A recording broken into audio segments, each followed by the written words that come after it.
participons à la formation des ressources humaines pour faire la qualité au niveau de nos services. Avec nos différents partenaires, publics et privés, nous participons à la formation des ressources humaines de qualité. Aujourd'hui, vous allez découvrir avec moi une émission avec nous, avec nos différents partenaires publics et privés, avec nos différents partenaires nationaux et internationaux. Nous participons à la formation des apprenants, à la formation du personnel. Aujourd'hui, nous sommes dans un monde moderne où il faut aller vers la technologie d'information, raison pour laquelle nous formons en e-learning. Aujourd'hui, les enseignants doivent aller vers ça. La technologie, il faut l'utiliser au service des apprenants, au service de la formation. Venez voir avec moi. École de formation. Et aussi, je pense que les nouvelles technologies permettent aujourd'hui de pallier à certaines de ces insuffisances des ressources humaines et permet aussi d'apporter la qualité. Les antennes de l'INFSS, je pense qu'ils sont déjà dans une logique au niveau de l'INFSS. Et je pense que cette formation serait une occasion pour apprendre comment c'est fixé. Voilà. Je pense que vous avez vu les termes de référence, ça a été partagé. Donc, établissement de formation en santé. Et le troisième acquis, c'est le fait que d'autres partenaires sont en train de se greffer sur ce que nous sommes en train de faire. Et je ne dirais pas que au niveau des autorités, nous commençons à être pris au sérieux par rapport à ce que nous faisons. Parce que déjà amorcé des tournants il y a beaucoup longtemps et ont compris, n'est-ce pas, que ces questions de formation à distance sont incontournables, donc ils étaient beaucoup en avance sur nous. Donc puisqu'on a un retard et ils l'ont souligné, il est important qu'on prenne le train en marche et on peut aller beaucoup trop vite, n'est-ce pas? Et comme disait mon professeur Jacques Wallet, faire le saut technologique. Ce n'est pas compliqué pour nous. Et je pense qu'ils ont largement insisté sur ça.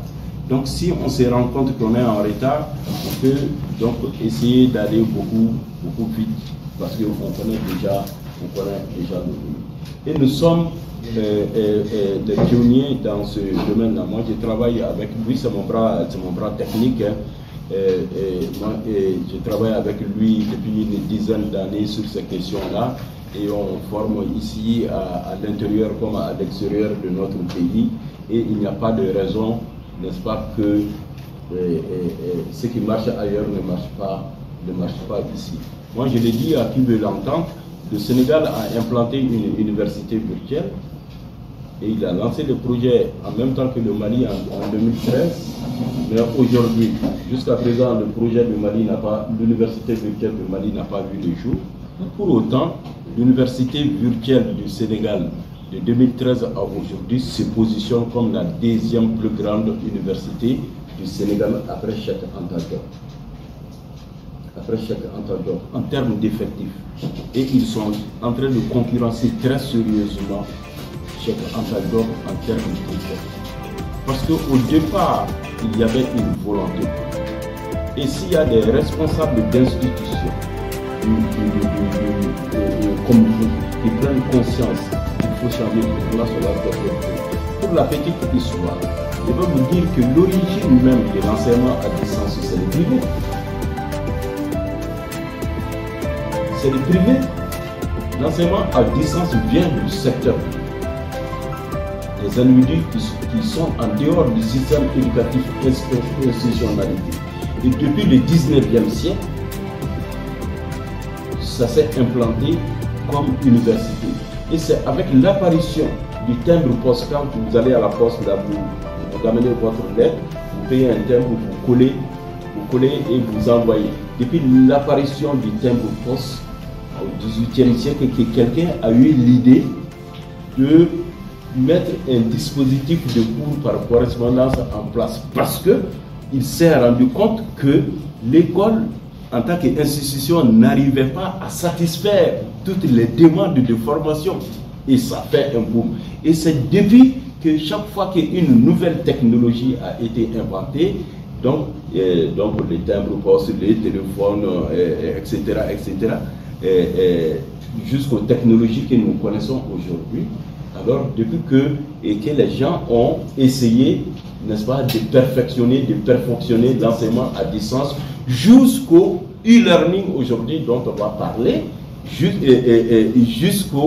l'utilisation de ces mêmes technologies, n'est-ce pas, dans le système classique, dans le système institutionnel. Ce qui fait qu'aujourd'hui, il n'y a même plus de frontières entre l'enseignement à distance et l'enseignement en présentiel. Il n'y a plus de distance. Regarde, j'utilise une technologie pour me distancier, n'est-ce pas, de mon cours maintenant. Et en tant qu'enseignant, ma préparation là, nous avons tous la possibilité de voir. C'est la technologie qui nous permet vous permet de voir ce que moi j'ai sur mon papier là, etc. Donc c'est pour dire que l'implication du privé pour booster le processus je ne sais pas, d'implémentation du e-learning dans le système éducatif malien est très important et ça fait écho même à l'histoire de cette forme modalité, je peux dire modalité d'enseignement. Donc quand, pour faire court, quand M. Ba est venu me voir à la demande de vos partenaires aux Pays-Bas pour animer ce type de formation, parce qu'ils l'ont orienté vers moi pour faciliter la formation. Donc on a fait tout ce qu'on pouvait faire, parce que moi personnellement je crois à ça. Et moi personnellement je pense que c'est incontournable, et je pense que si je suis au niveau du département, c'est pour faciliter notre orientation vers ce genre de trucs-là. Donc je ne pouvais que accompagner ou les accompagner dans ce sens-là. C'est pourquoi je suis là. Donc bref, pour faire court, donc je pense que ce qui est important, c'est que nous sommes une famille, on va échanger les contacts, parce que ce n'est qu'un début. Et vous êtes les pionniers. Et de ce point de vue, on doit aller ensemble. Et je suis très content qu'il y a des responsables d'établissement qui soient là, parce que j'avais écrit une petite note pour vous responsables, pour des petits aménagements que vous devez faire si jamais vous avez l'intention de vous inscrire, n'est-ce pas, dans cette dynamique-là. Et je persiste et je le dis, il est incontournable que vous vous inscrivez dans cette dynamique-là, parce que c'est ce qui va vous permettre, n'est-ce pas, de toucher des publics qui n'ont pas le temps de venir s'asseoir dans une salle de classe. Beaucoup veulent de la formation, mais ils n'ont vraiment pas ce temps. Et on doit pouvoir se former, faire le type de formation qu'on le veuille, qu'on veut, qu'on soit en prison ou dans un hôpital, on doit pouvoir se former partout où on est. Et c'est cette modalité de formation qui le permet. Donc voilà, grosso modo, d'entrée de jeu, ce que je pouvais dire, c'est que désormais on peut compter sur les uns et les autres. Et c'est vous qui êtes appelés, n'est-ce pas, de mon point de vue, en tant que pionnier à dispenser l'élargissement dans cette modalité de formation-là. Et je peux vous dire que vous n'allez pas regretter. Donc, le monde vit cette phase maintenant. Et c'est pourquoi, et que ce qui faisait le privé au départ, ce sont les gouvernements qui le font maintenant. Parce que le gouvernement a pris le problème d'éducation et ils ont vu qu'ils pouvaient se servir de cette modalité pour trois types de mots.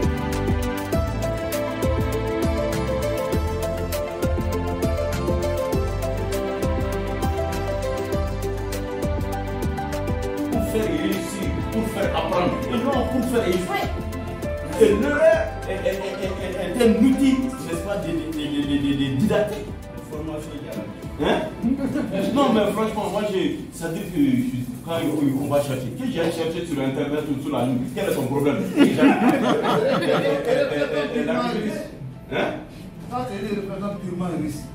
Non, moi, je n'ai pas été fermé en France. Il a raison. En fait, on sabotait les risques à cause de ça. Chez eux, là, il n'y a pas de question. c'est l'enseignant qui est remis en cause. Oui, mais tu voilà, parce que tu es là pour aider. Si tu n'arrives pas à aider un étudiant, on te sanctionne. Non, mais professeur, C'est pas possible. ça y est tellement d'apprenants et de mais justement, l'enseignant il se glorifie parce que j'ai. Parce qu'il a le taux d'échec le plus élevé. On pense que c'est un meilleur enseignant. Mais lui, il faut les rappeler. Les médecins, ils connaissent Anatole, les Doumbia et autres. Non, mais des enseignants comme ça, moi j'ai le foie à la porte. Non, mais il y a des enseignants, même si vous écrivez une autre phrase, Anatomie et. ils vous pénalisent. Je te jure, c'est moi qui me donne le foie. J'ai le foie à la porte. Il dégage. C'est pas Oui. On revient au concept petite direction. C'est vrai. Et on fait des conférences, des trucs vraiment pour changer la mentalité. Oh ouais, mais parce que je suis prof de je sais que les enseignants sont le plus mal formés. Vous avez raison, mais on va continuer. Mieux adapté par rapport à tel autre. Il n'a montré que juste un exemple. Ce n'est qu'un exemple. Il aurait pu demander, par exemple, de faire un devoir, citer les parties, la structure, les grandes parties d'une structure de cours. Donc, il faut comprendre que c'est toi, on suppose que vous, en tant qu'enseignant, vous êtes des enseignants professionnels, n'est-ce pas? Et que vous savez choisir en fonction des objectifs que vous voulez atteindre